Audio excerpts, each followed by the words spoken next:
Good morning, everyone. It's 2021. Yeah.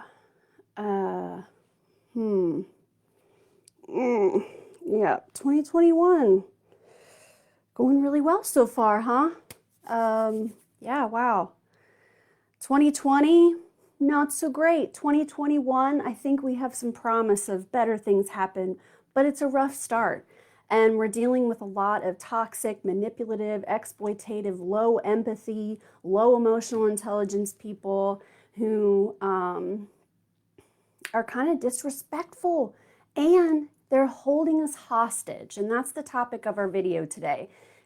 How do manipulative, exploitative, and abusive people hold us hostage? And there's a number of different ways that they can do that. So we're going to talk about that. But I also want to mention that this coming Friday is our next SNAP series. SNAP is Survivors of Narcissistic and Abusive Personalities, and it's a 4-part series. And you can take it a la carte, just whichever ones you want to take. You don't have to take all of them. The one on Friday is abusive personalities. So we're going to learn all about these types of people and how they are the way that they are, why they're the way they are, why they do the things that they do, what we can expect and not expect. It's a lot of really great, very important information. And if you look in the notes of this video, you'll see the dates and the topics of the classes, and then also a link so that you can go and sign up. Let's go ahead with our video about how exploitative, manipulative, abusive people hold us hostage. And keep in mind that we're talking about familial relationships and intimate partner relationships, both. Okay, so many of us are here watching this video because we were raised in a household with abusive people, or we're still currently tangling with abusive people that are family members. Or perhaps, another one might be the workplace, right? Where you work in a place that's really super toxic, or your boss is really exploitative and toxic, or you are in or have been in an intimate partner relationship with someone who has some of these traits. So the various different ways that exploitative, manipulative, and abusive people can hold us hostage. Let's start with relationships. Okay, so let's say this is a familial relationship where you have a family member, let's just say it's your mom, who is abusive, exploitative, and manipulative. But guess what? Not everyone realizes that. It's very, very common for, especially with women, manipulative and abusive women, they're able to blend in a little bit better. And they're able to seem more like a victim or a martyr. All the things that they do for everyone and their grandchildren. And, I don't know why my daughter just doesn't speak to me, but I never get to see my grandkids. And they're, oh my God, that's terrible. Your daughter, she must be a really horrible person. And I do everything for them. And look, I have all these gifts here. I can't even give them their Christmas gifts because she won't speak to me. Okay, this is what we're talking about, right? Okay. So if we have a mother or a father, someone who is in good with the rest of the family, they are going to hold us hostage in terms of if we want to be friends with the rest of the family or still have relationships with the rest of the family, they kind of hold this conflict over us. In other words, if we were to really set the boundaries we want to set and communicate the things and say the things we really want to say, we put ourselves at risk of losing familial relationships because we know that they have aligned with the toxic person. And so it's a big risk, and it's really scary to put your foot down knowing that there's a potential for you to lose other relationships with people that you really love. Another one would be friends. If you have similar shared friends and you're not ready to say goodbye to those friends, they will, an abusive and exploitative, manipulative person will continue to really foster and encourage those friendships, inviting them places and giving them nice gifts and, really trying to be their best version of themselves in front of these particular people.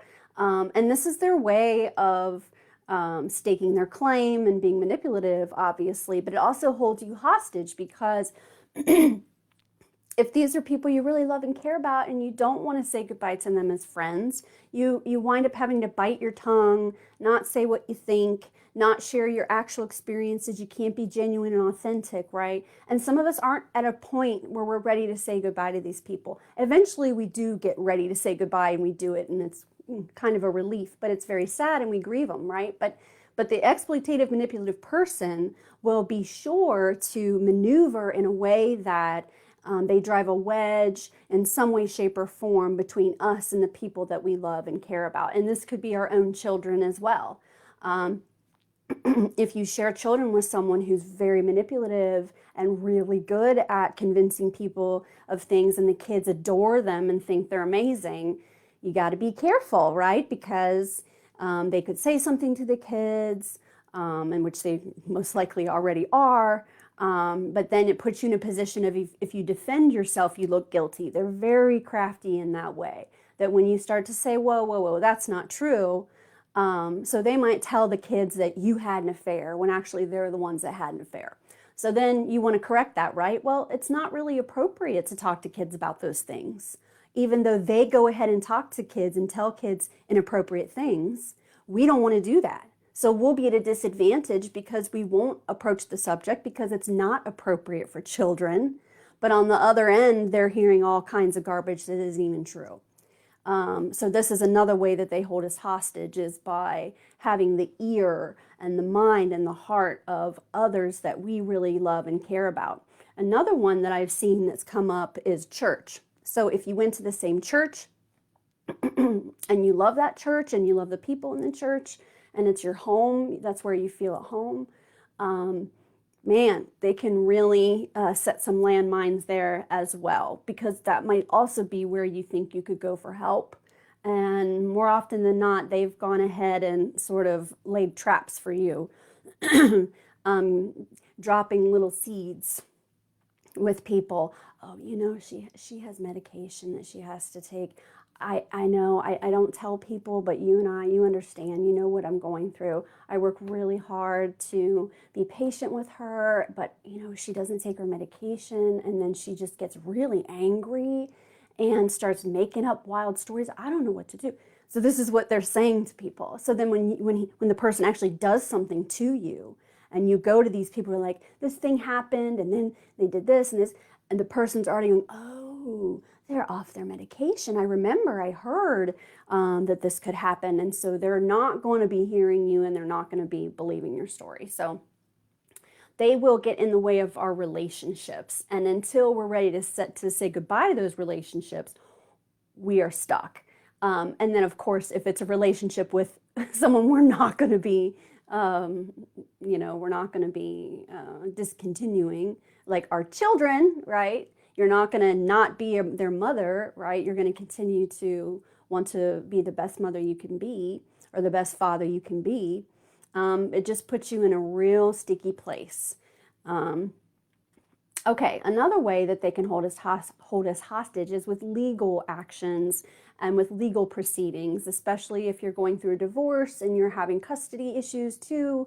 I worked with a woman who, God, I mean, she had been through so much, and part of the reason why she wasn't able to move on in life, and that she was still continuing to have to scrimp and scrounge, is because part of the divorce proceeding required him to sell the house. And then once the house was sold, then she would receive money, and then she would be able to afford her own place, an apartment, instead of having to live in other people's houses or in facilities that allow you to live there when you don't have a home. And, you know, so if they drag their feet with legal proceedings or with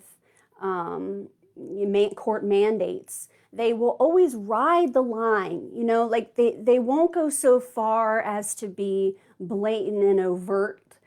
In a lot of cases, they will just sort of ride that line of, he's a week late, or I forgot that part of it, or, well, I can't sell the house because her belongings are still here, even though it was nothing that the person really wanted to get, or she couldn't get because she didn't have money, because and then she couldn't pay someone to come and help her to get the stuff.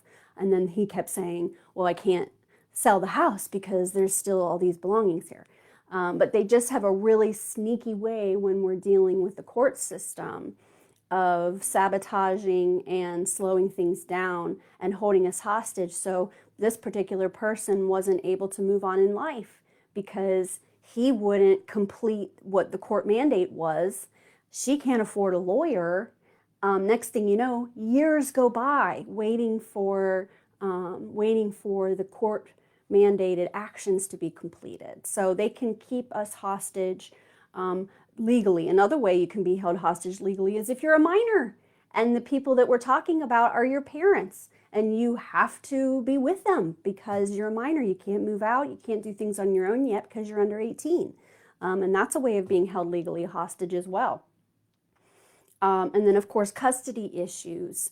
You know, sometimes the court will make an arrangement that is not healthy for one of the parties involved. So, for example, if your ex was, you know, incredibly abusive and beat you, and just the mention of their name or the sound of their voice makes you want to pee your pants, and then the court mandates that, oh, you will meet them at such and such a time, and so you have to come face to face with this person, and they will use that over the course of time to break you down more and more and more and more by just saying little things or doing little things.